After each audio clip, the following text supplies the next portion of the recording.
This is the Alienware AW2723DF, which is the newest iteration of Alienware's high refresh rate 1440p monitor. Its predecessor, the AW2721D, had a 240Hz panel, but this time around we're getting 280Hz. Otherwise, the specs really didn't change all that much, which isn't necessarily a bad thing. The 21D already was a very capable monitor, so there's really no need to change a lot. And I guess Alienware kind of thought the same, so even though we're getting a 17% refresh rate increase, this monitor still uses a very similar panel. The pixels are chevron shaped, which is kinda unusual, but very typical for LG Display's high refresh rate nano IPS panels. And from what I was able to find out online, the 23DF uses an updated version of the panel we find in the 21D. So, as we'd expect, we're getting a contrast ratio around the 1000:1 mark out of this panel, which is decent for an IPS type display. It's in a good spot for general usage and gaming. And the brightness goes up to almost 500 nits, which is pretty high and nice to have if you're planning to use this monitor in a bright room. And you can turn it down to just 40 nits on the lowest setting, which is great to see. Alienware got rid of the brightness sensor though, which is a bit of a shame, as it actually was a pretty useful feature on the 21D.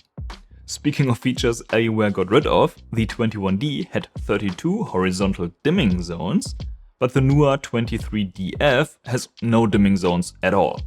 It's not a huge loss, as 32 zones are still far too few zones to get good HDR anyway, but I found it worth mentioning. Despite that, Alienware advertised the 23DF as an HDR 600 monitor, and yeah, it comfortably hits 600 nits in HDR mode. Though as it doesn't have any dimming features and the native contrast ratio just isn't very high, HDR doesn't really look all that great. This definitely is not a monitor you want to buy for HDR specifically. Now, regular SDR content looks pretty good though. Out of the box, the color accuracy is acceptable. It's a bit too warm, but that's something we can adjust pretty easily. More importantly, the gamma is pretty decent and the color hues are about where they should be. Though the overall delta E is too high, which mostly can be attributed to oversaturation and really isn't unexpected as we're looking at a wide gamut display. The gamut volume is about 1.3 times the size of sRGB, which isn't crazy large, but enough to make regular sRGB content look oversaturated. Though Alienware implemented what they call a creator preset, which gives us the option to limit the color space to sRGB in order to get better color accuracy for sRGB content. Or at the very least, that's the intention behind it. And yeah, it obviously does a good job clamping the color gamut, as we're now getting much lower delta E's. And the gamma looks essentially perfect. Though for some reason Alienware chose a super warm yellowish white point for this mode, which really doesn't look great. And to make it worse, they chose to disable all kinds of RGB controls in this mode, so that we can't even correct this. It's a shame, because otherwise this would be a really good sRGB mode. It even has an optional uniformity compensation setting to make the image look more even. And this actually works pretty nicely, but unfortunately is limited to the creator preset, which is a shame. Would have been great to see this option for other modes as well, as the creator preset is basically useless unless you somehow enjoy whites looking yellowish. So essentially we gotta dial in some custom settings. And with minimal adjustments we're actually getting pretty good results. Though I really wonder why Alienware don't give us access to the super accurate gamma curve they use in their own creator preset. Anyway, as we'd expect, a full calibration gets rid of the remaining inaccuracies and makes this monitor suitable for professional color work in the sRGB color space. In case you don't have access to a colorimeter, I'd recommend using these settings instead. And in conjunction with these settings, you can also use the ICC profile that I made for this monitor. Link in the video description. Now, unfortunately, I can't give you a simple recommendation for the overdrive setting. It's a bit more complicated than that. Because in typical Dell and Alienware fashion, there's quite a large difference in response times with G-Sync on and G-Sync off. With G-Sync on, all three overdrive modes look very similar, almost identical. It's hard to see by eye, but the measurements tell us that Extreme is the best setting at the maximum refresh rate.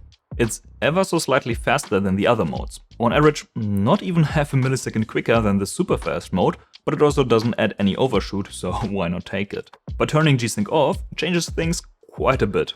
The extreme setting now shows visible and worse ghosting and should really be avoided. Here, super fast is the best setting, and when we compare the best results of G-Sync on versus G-Sync off, it's pretty clear that we're getting better response times with G-Sync turned off. It's not a night and day difference, but clearly Alienware are leaving some performance on the table when G-Sync is activated. Alienware might have done this to ensure that the overdrive setting works well across the refresh rate range and doesn't overshoot when the refresh rate gets lower. And yeah, with activated G-Sync, the extreme mode works great down to about 144 Hz, which of course is good if you're getting somewhere between 144 and 280 FPS in your games. Though in case you often find yourself playing at around 120 FPS or lower, you probably want to switch the overdrive mode to fast instead. Doesn't change the fact that we are seeing inverse ghosting at 60 Hz, but I think that's acceptable for a 280 Hz monitor. Now in comparison to the predecessor, we're getting slightly less motion blur thanks to the increased refresh rate. The AW2723D already was well optimized, so there really isn't a jump in response times performance.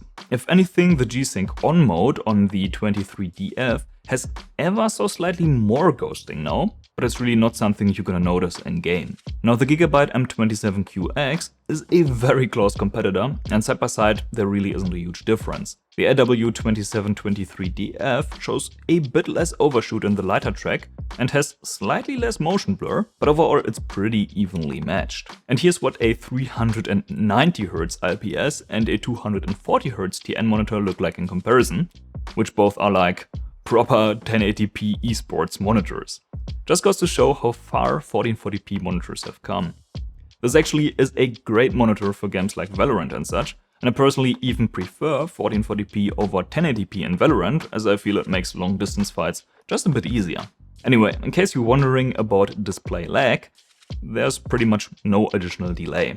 0.1 milliseconds of processing lag is virtually nothing, and the 280 Hz refresh rate feels as responsive as you would expect. Though for some reason there are 0.2 milliseconds of additional processing lag when the 280 Hz overclocking option is disabled.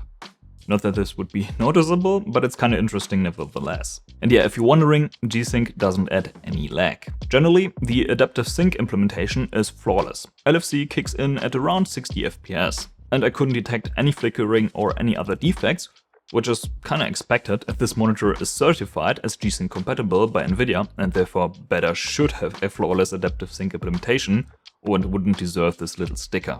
Now, some of you might love, others probably hate white monitors. But you gotta acknowledge the good build quality and the smart design choices Alienware have made.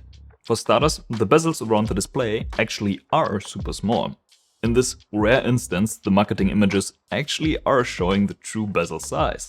Also, there are a lot of other small things that make this monitor feel more premium than most other monitors on the market.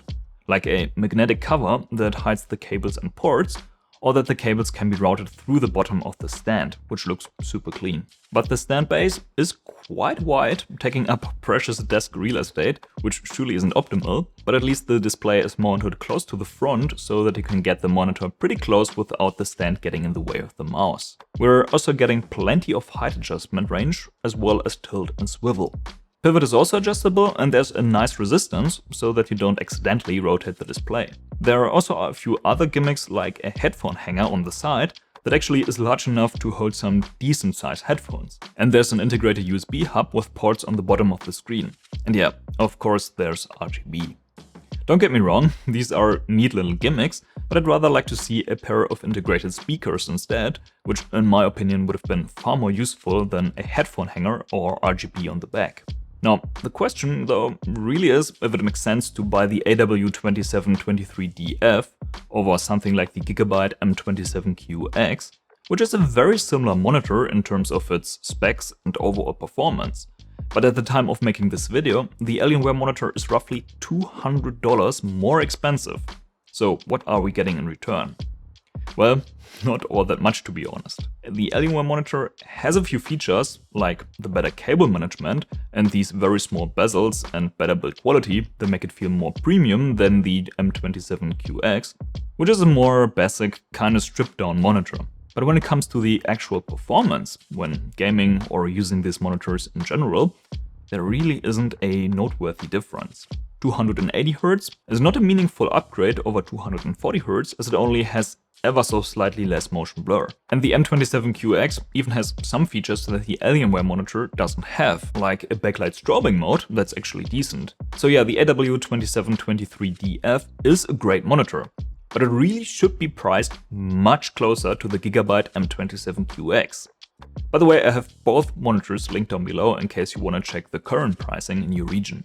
I can see the 23DF becoming a top recommendation in case the price comes down eventually, but for now I suggest watching the review of the M27QX that's linked on screen right now, as it just makes more sense for most people to save a few dollars and get this monitor instead. Thanks for watching, man sieht sich im nächsten Video.